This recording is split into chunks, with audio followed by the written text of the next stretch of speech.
Boss lady ने एक employ को इसलिए फायर कर दिया क्योंकि वो काम के दौरान मोबाइल यूज कर रहा था, पर जैसे ही उसे निकाला कुछ सेकंड्स में कंपनी के सर्वर पूरे तरीके से डाउन हो गए। वो आदमी टेक्निकल एरिया का हेड था और उसके जाने के बाद कंपनी में कोई नहीं था जो इस इशू को सॉल्व कर सके। कस्टमर्स के कॉल्स लगातार आ रहे थे और अगर इशू 2 मिनट में फिक्स नहीं हुआ तो कंपनी के शेयर्स क्रैश हो सकते थे। पूरा बिजनेस बर्बादी के कगार पर था। तभी उस प्रेसिडेंट लेडी को समझ आया कि जिस एम्प्लॉय को उसने फायर किया है वही कंपनी का असली पिलर था। वो अकेला सेंट्रल सिस्टम मैनेज करता था और किसी भी प्रॉब्लम को कुछ ही सेकंड्स में ठीक कर सकता था। इसीलिए कंपनी के प्रेसिडेंट ने पर्सनली उसे हायर किया था और उसे हाफ शेयर्स देने को भी रेडी था ताकि वो कंपनी में रुका रहे। उसकी लीडरशिप में कंपनी हमेशा नंबर 1 रही थी, लेकिन आज जब प्रेसिडेंट ट्रिपर था तब इस एक्टिंग प्रेसिडेंट लेडी ने उसे बिना कुछ कहे पानी मुंह पर फेंक दिया। वो आदमी कहता रहा कि वो बस कुछ मिनट्स आराम कर रहा था क्योंकि उसने पूरी रात काम किया है, पर लेडी ने उसे लेजी कहकर फौरन निकल जाने को कहा। उस आदमी ने बताया कि उसे निकालने के लिए प्रेसिडेंट की परमिशन चाहिए, पर लेडी ने हंसते हुए कहा कि उसे डिसीजन लेने के लिए किसी की जरूरत नहीं है। असिस्टेंट ने भी कहा कि अब बॉस लेडी ही फुल कंट्रोल में है, उसे बस 2 मिनट भी पैक करने के लिए,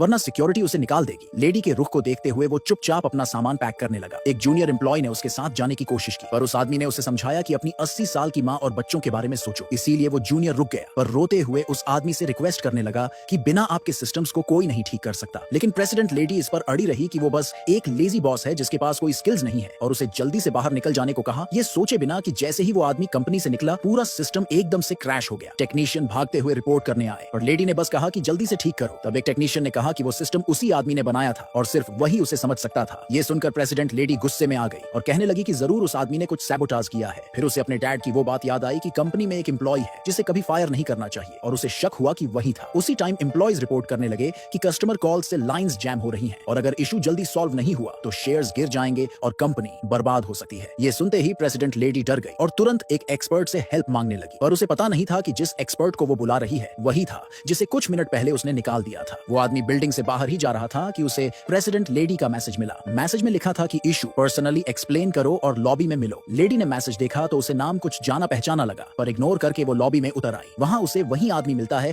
जो बस निकल ही रहा था। वो उसे देखते ही चिल्लाने लगी, उसे सैबोटाज करने का इल्जाम लगाने लगी। उस आदमी ने बहस नहीं की, बस शांत रहा। लेडी को उसका ये रवैया और गुस्सा दिला गया तो वो घमंड से कहने लगी कि अगर उसने किसी को कुछ बताया तो पूरा स्टाफ उसे हेट करेगा। आदमी ने बस पूछा कि क्या प्रेसिडेंट को पता है कि वो क्या कर रही है। लेडी ने गुस्से में जवाब देने के लिए तुरंत प्रेसिडेंट को कॉल किया, पर प्रेसिडेंट बिजी था। बस इतना कहा कि खुद संभाल लो और कॉल काट दी। लेडी ने आदमी पर हंसते हुए कहा कि तुम कुछ खास नहीं हो, फिर गार्ड्स को बुलाकर उसे निकाल देने का ऑर्डर दिया। आदमी जाते जाते बस इतना कह गया कि एक दिन तुम्हें पछतावा होगा। लेडी ने घमंड से कहा कि उसे कभी पछतावा नहीं होता। तभी अचानक पूरे कंपनी में इमरजेंसी अलार्म बज उठा। लेडी के चेहरे पर डर था। उसी पल प्रेसिडेंट का कॉल फिर से आया और कॉल रिसीव करते ही लेडी का चेहरा डर से सफेद पड़ गया।